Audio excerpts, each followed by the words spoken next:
Welcome to the Simply Be Found Huddle, where Dean and Rob talk about everything marketing related and just have a general conversation. It's uncut and edited and just completely raw. Good morning to everybody. My name is Rob. I'm one of the co-founders here at Simply Be Found. And I'm Dean, the other co-founder. I guess I would say there's two of us usually, but not always. But I want to welcome everybody here to the podcast this morning. All right, So, let's do this. Dean, you said you had a couple things you want to talk about. Yeah, well, basically, what I want to talk about in a little bit, Rob, is I am starting to have people that are confused with the term digital marketing.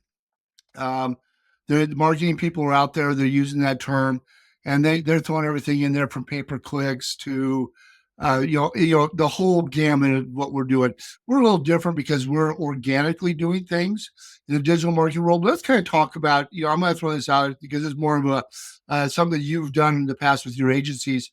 The traditional digital marketing included pay-per-clicks and all these other things. Do you want to kind of go over in your head what you consider that, and then what makes us different than what I call the marketing approach? The agency approach of trying to do more things than just the organic process. Do you want me to rephrase that a little bit, or you understand my question? That's fine. So digital marketing has one great big piece to it, and then it has subcategories underneath. So you're going to have, organic, you're going to have paid digital advertising, and then you're going to have kind of cold, kind of weird things that are just kind of in this random category over here. And this is what we mean by completely raw, because now you get my brain just kind of going. But so I mean, you have the organic side. I like the organic side more than I like the paid side. I think the paid side's gotten too expensive. I think it's gotten to the point to where it's extremely hard to be able to do it. It has its place. I mean, if you're doing retargeting, if you're doing that type of thing, great. It works well for that. If you need an instant boost, you need people to come in today, it's probably going to be your direction to go. I like organic because organic, for one, is free, and I'm a cheap ass. So, it just takes time, and it takes the ability just to be able to put that out there. So, but the organic side, it would be your social media that's not paid, would be your blog, your website. I mean, yes, you have to pay for some of that stuff to be able to be done. So it's not 100% for free by any means, but it's going to be stacking up all of the things that are going to be your long-term play to make sure that you're ranking. So if you want to be able to show up number one without a paid ad inside of Google or Bing, or you want to have an opportunity to get inside of voice search, or you want an opportunity to be listed out inside of any of these AI tools that are out there, your organic piece is going to be where you're going to go when you're going to do that at. It'd be kind of interesting to build a whole chart on that, because there's a lot of stuff. Because I mean, once we get over into the paid spot, I mean, you got pay-per-click on Google, you have pay-per-click on Facebook, you have pay-per-click on all these different pieces. But I mean, digital marketing as a term is overused. So one of the biggest things anybody wants to do inside of the marketing world is they want to be able to throw out as much shit as they possibly can and make it sound farther than what it really is. I know we have a lot of members that kind of just clunch up when we mention the word blogging. They don't know where to start. They don't know what to do for that. What is a blog? How to be able to do it? What to be able to get it to rank there? And we're going to put a couple different training programs out there that'll be inside of the YouTube channel that'll kind of go over some of that, and possibly you and I doing some of that stuff for the recordings, just because I sometimes move too fast because I've been doing it too long. Right. And we've talked about that. I mean, everything comes to you as second nature. Almost the point is reflective, reflexive. There's a better word. So, but the other thing that I want to talk about too is that in that whole terminology, when you're looking at the digital marketing package, they're throwing in the concept of cold emails. What do you? I mean, there's a value to that for some things. What do you think of that as being part of the digital marketing? Because if you look at it's marketing, right. But I think there's so much noise out there that I'm not sure how effective. I think a lot of times when we're talking about email campaigns and things of that nature, I know kind of going a little bit sideways a little bit. I hate the email campaigns where they give you a front story saying, "Oh, this, and this happened. I mean, because of this and this," and then you do the ask. I think business owners are just so tired of the fluff. If there's something out there, if you decide to go that route, I think you need to be more direct. What's your thought on that? I mean, don't spend so much time on the backstory. I mean, you can talk about the backstory, but don't lead with the backstory. Like, I know you're a busy person, and I'd love for you to read this because. What's your thought on some of the noise that's out there? There's a lot of noise when it comes to cold email. I think cold email has its place, it has its point, and if you do it correctly, you can get amazing results off of cold email. So when you're blasting out there, so it all depends on what type of business you are as well. But you can get some amazing results, and a lot of times cold emails end up getting considered, some of those warm ones. You met somebody at a chamber event, you met somebody over at this event. They might not know you 100%, but sending that Right. and being there, but you have to structure that email in a way that's going to work for your business. And every single business is going to be different. I agree with you 100% on that. Because and a lot of businesses don't understand uh, how they should be collecting their own. I mean, you harp on me all the time about that. The other For your business, business, I've worked in now for almost 8 years or nine right, years. right. And what the thing is, though, is, and just to explain to everybody what's going on is when we get a new customer, or, we do B2C, which is business to customers, B2B, which is business to business, and then of course we have communities. We for some groups and things like that. Collect that information, collect their email, correct, collect everything, because the information for your own retention is so much easier than trying to develop new customers.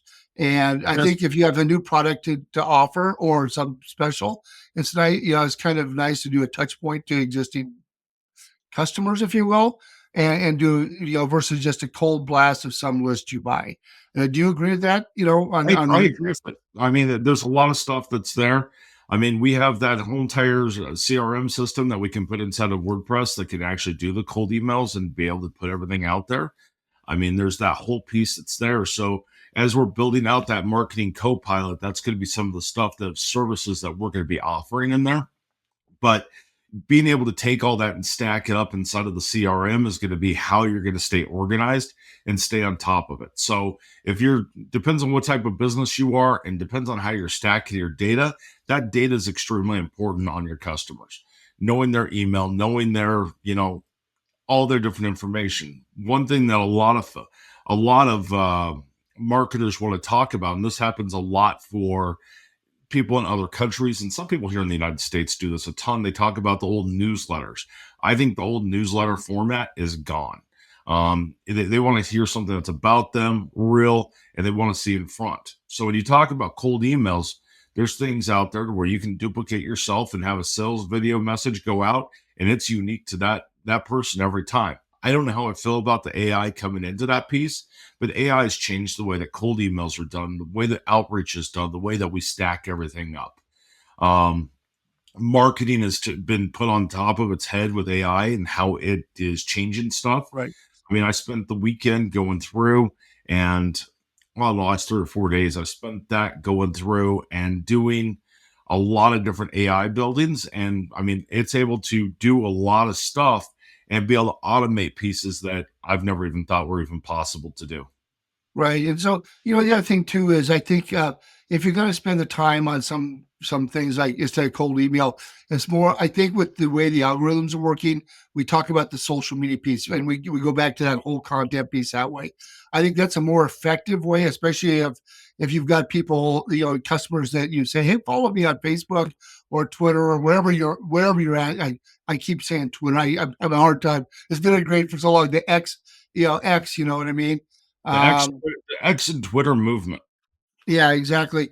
But the big thing is a lot of people don't realize. Sorry, I'm messing around with my lights because I got a monitor that's going out on me. It's doing something weird. So so I think that it's more important if you got to put content out there to do it that way versus the email, because I think at least you have a chance of hitting new people that might be looking, especially with the new algorithms on social media. Don't you agree that that's a better way of trying, or not? I mean, it's kind of it's all kind of a crapshoot in a way. I It mean, is. whether they're going to open your email, you're going to trash your email, whether they're going to see your your post on social media or whatever. If it's interesting and something they're interested in, they're going to look at it and they may share it. But I think that you have a chance of, I think, getting. I think, in my opinion, and this is my opinion, that I think you have a better chance of getting new content out there via social media and through the blog process than you do through just email. Do you kind of agree with that, or does it depend? I disagree in some aspects. I think it Okay. all, just like everything inside of the digital marketing world, just like everything for organic and how all the networks connect, everything is intertwined. So if I was going to stack that up and give any advice to anybody today that's starting out of how to be able to structure it, you know how I talk about doing the video, and then you can make your blog posts, you can make your social media off that way. You can also tie that into your email campaign. So now you're sending them to your blog post, you're sending them to your videos that you've done, talking about the stuff you've done. Now you're talking about a problem. So when you talk about AEO, which is answer engine optimization, when you talk about that side to bring it in, you can bring that into your cold emails. So you could bring that into your social media, you could bring it in everywhere. So now you're talking about things that somebody actually cares about. Nobody cares that you've been in business for 50 years. Nobody cares that you've been doing this, that you're the best thing since sliced bread. They want to know, can you solve my problem? So if you break that up and you put it into that same strategy to where you start with the video, you can then break it down into social media posts and blog posts, and you bring it into the cold email side and make it all interconnected, you're going to get the most out of that. So just like when you're doing your cold emails and you're doing all that side, asking for reviews, asking for someone to come follow you on each of the social media networks. Don't just be thinking, when you think social, don't just think Facebook. Don't just think X or Twitter. You got to remember LinkedIn is a powerhouse for a lot of businesses. LinkedIn can do really well. The other piece that could do really well for inside of the social media side is Google Business Profile posts. You could do all of that through the social media suite. So, but you have to make sure that you're stacking your information correctly to really be able to dive into that side. So I think it's all intertwined, and it can be another addition to that whole entire sequence of video, blogs, social, email. You could have all that stuff stacked in to where it's there. Now, I mean, you can even tie that into some traditional advertising as well and take it to the next level. Is, have QR codes at your front desk if you're serving it. If you are giving out flyers or pamphlets, have a QR code that sends them into that same sequences of the information that you're putting out there. It's going to help you be able to thrive and survive inside of that mode. Okay, so you're saying it needs to be, it's not just one approach. I mean, it takes all of them together. But the thing is you don't have to spend a lot of money to get some of this Yeah. stuff done. So when you were talking about the videos and getting people to go to it, what's the process on that? How I mean, for the people that have never really done that, do you just copy the URL link to your videos then, or is that, and when I Yeah. say define, I always say it wrong. Did I say it right that time? It's URL. usually I It's say that it's wrong. the address to it, so you just copy it. So inside of YouTube, there's actually a share button. If you click the share button, you can pull up, grab the address, and you can paste that right inside of your email. Now, if you're using an email software to be able to do it, some allow it, some don't. You can actually make it to where they can play that email right from their web browser. Gotcha. And one of the things that we've talked about that can cause some issues is actually posting images to some of the email, some of this because of some of the filters that people may have on there. Do you agree with that as well? Yeah. I Right. mean, if you When we're take talking when go we're ahead. talking email marketing, leave pictures off. Yeah. And It's been, for the love of it, don't put pictures on it, because all 99% of the emails, you have a spam score that's inside of there. You have a spam score that's going to be picking up on that, and they have to click an extra button to be able to load the images. I think images are a waste of time inside of email. Write a true email that's to that person. And I don't believe in doing just what I believe in one-on-one type of emails more than I do a blast of emails that are the same one to everybody, because it has a different feel, has a different value to it, and you can bring that personalization into it. And if you're going to do the massives, there's ways that you can do it to where it still feels personal. I don't know the last email I sent to a friend that would say, here's a picture of this. I mean, if they want to see my pictures, they're going to go on Facebook. okay. Now you just mentioned a term, and I can you explain the spam score? how that works? I mean, if you just said, if you look spammy, thing, does it go through if you have a high spam score to on emails and So on social let's talk media? about I mean, let's talk spam score just for email, because you have okay. multiple different spam scores that are there, and I want to be able to do a conversation that is totally different for a spam score for your listings profile, but for a spam score for email, every single email filter is out there that has a spam score on it. There's different software out there. There's free ones you can do to be able to test your emails to see what their spam score is. There's words like if you say inside of your subject, free pizza, that's gonna, unless you're Blackjack or Domino's Pizza or Pizza Hut, you're probably gonna hit a spam score. So there's all kinds of different things. It depends on how much email you send from your domain, IP address. There's a lot of stuff that stacks up to that. But if you're using spammy type of words in any of your marketing, you are going to have a hard time being able to get anywhere, because you're going to end up inside of spam boxes, or someone's going to ignore being able to take your information out. So when you just said the word free, we know a lot of our, when certain things happen, let's say a hail event or a tornado event or something like that, or a water event, especially for the home services, when they use the word free estimates, does that throw a flag up then at that point? If they did it inside of the subject, yes, it could increase their spam score. Probably not enough to hurt them, but it could probably do it, especially if they're sending out to the massives. If they're sending to somebody they've had communication with before, probably not as much. But I mean, a lot of these roofing businesses and different contracting businesses have gotten away from the free inspections because it's costing them a fortune to be able to do, and no one sees the value in them coming out. So I say that's kind of going away in some aspects in certain areas of the country, which I think is great and kind of amazing at the same time. But it's one of those things to where you got to watch what you're saying inside of there. There's lots of little tiny words that'll throw that off for your email campaigns. Now you can say that inside of your social media. You can say that on your blog. You can say that in all those different places and not cause any spam scores there. It would just be on that cold email side. All right, so let's kind of talk about we've talked about other types of spam issues, and it has to do with your name, address, phone number, your NAP. We've talked about. Does that affect your? Yeah, I know we're kind of talking email campaigns. If that's going on with your business, does that affect your email blasts or email sendings, or is that a totally different Totally process? different. Totally different. Totally different. Okay. Because we've talked about I know that you and I have had conversations on that, and Yeah. I don't want to bring it into this piece because that sounds like that's a I whole think other it's animal. combining too much. I think it's combining too many things, which will cause confusion. And talking about that cold email side, I think having that spam score there is going to be the way to go. You got to remember, everything has its own piece that's to it. You can cause spam inside of social media. You can cause spam on your website. You can cause spam inside your profiles. Each of those have their own piece. But when you start combining them together, I think it's going to cause confusion inside of there and make it harder to follow this type of podcast. So, with that being said, I think just worry about the email score. That is going to be a huge starting point for you.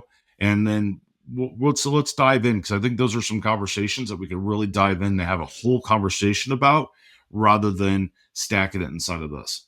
Right. And the reason why I bring that up is I've had some of our members and some people that are interested in our tools and our platform bring that kind of comments up to me, in some of our chats and some of our Yep. email conversations. So I just want to kind of make sure that everybody understands that there's a difference, because they're getting mixed conflicts. And again, we go back to the everybody wants to make everything so complicated. It's really not as complicated. And even though when you and I are talking about this, it sounds like there's a lot to go on, but it's really not as much work or as complicated as people make it out to. No. And I mean, it's all about being in that digital world, in that organic area. And that's probably you and I's specialty, and using your data to be able to get the most from that. That's why cold email, or why email marketing comes into that piece. Social media comes into that piece. You have all of your listings and getting yourself registered. You have voice search. You have all these different data points that you could build yourself up on. But it's about being able to put yourself out there. When you're doing anything inside of the organic world, it's about getting yourself found and getting yourself placed in areas that are going to matter most for your business. So I think cold email, I think that was a good conversation about the cold email piece because it's something that we've never really talked about. But cold email has its place and it has its spot inside of the digital marketing world. Yeah, okay, yeah, and it goes back to any paid advertising or whatever you're doing out there. There, everything has its place depending on your situation and Yes. what you're offering out there. So, but again, we're really an organic based platform where we're trying to do everything out there and keep it as inexpensive as possible because you and I are both, cheap ass, if you will, using your term. We don't like to spend any more money than we have to. Yep. And when it comes to cold email, I mean, we're going to have services that can do some of that side in the said CRM for you to do it on your own. We can advise any of our members on what we think they should be doing and give any kind of advice as far as the marketing coaching side on that. But just to be clear, we don't send those out for anybody. So that's not we don't have a cold email piece of software. We don't have any of that side.